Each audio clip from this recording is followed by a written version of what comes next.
Hello అండి, అందరికీ ఎలా ఉన్నారు? Welcome back to our channel Akhila with Kalyani. So ఇప్పుడు మనం చీపురుపల్లి దగ్గర ఉన్న శ్రీ కనకమహాలక్ష్మి అమ్మవారి దగ్గరికి వెళ్తున్నాం. అక్కడ జాతర జరుగుతుంది. సో నేను మా కొలీగ్స్ అఖిల మేము అందరం కలిసి వెళ్ళాము. బట్ అందరం ఒకేసారి వెళ్ళడం అవ్వలేదు, వెహికల్స్ ప్రాబ్లం వల్ల. కొంతమంది క్యాబ్లో, మేము స్కూటీ మీద వెళ్ళాము. సో జాతరకి అయితే అలా వచ్చేసాము. జాతర అయితే చాలా చాలా బాగుంది. మేము ఈ జాతరకి వెళ్ళడం కూడా ఇదే ఫస్ట్ టైం, ఇంతకుముందు ఎప్పుడు వెళ్ళలేదు. అంటే హాస్పిటల్లో అక్క వాళ్ళకి ఈ ఊర్లన్నీ బాగా తెలుసు. సో ఇక్కడ జాతర జరుగుతుందంటే మేము అందరం వచ్చాము.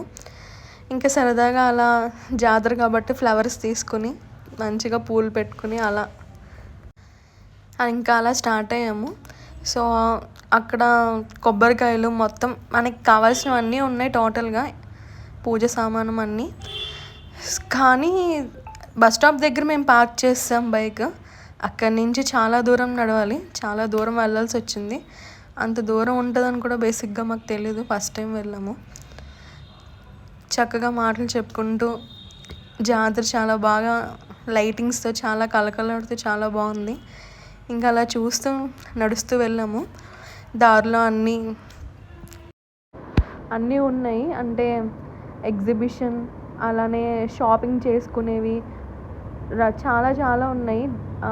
తాగడానికి, తినడానికి కూడా. బేసిక్గా అసలు ఎండాకాలం వచ్చేసింది కాబట్టి అమ్మ బాబాయ్ నడిచేటప్పుడు చాలా స్వెట్టింగ్, అసలు గాలి లేదు. చాలామంది జనం ఉన్నారు.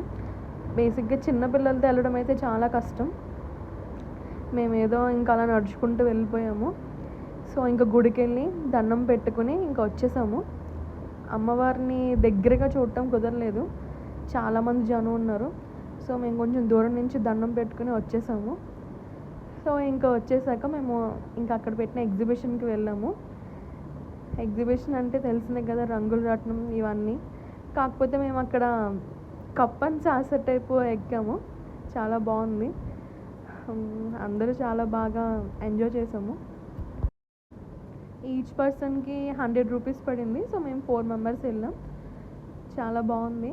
కాకపోతే ఈ కప్ అండ్ సాసర్కి ఏం సపోర్ట్ లేదండి బాబు, అలా మనమే చాలా గట్టిగా పట్టుకొని కూర్చోవాలి. తర్వాత ఇంకా షాపింగ్ వైపు వెళ్ళాము.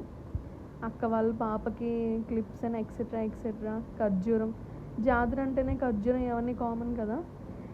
ఇంకా మేము అది ఎగ్జిబిషన్లో కప్ అండ్ సాసర్ ఎక్కాక ఆటోమేటిక్గా కళ్ళు తిరుగుతాయని చెప్పి ముందేం తినలేదు, తాగలేదు.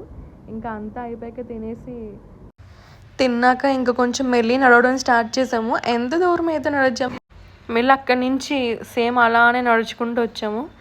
కానీ చాలా కష్టం అనిపించింది. సో ఇంకా అలా నడుచుకుంటూ వచ్చేసాము. ఇది గైస్, మీకు వీడియో నచ్చినట్టయితే లైక్ చేయండి, షేర్ చేయండి, సబ్స్క్రైబ్ చేయండి.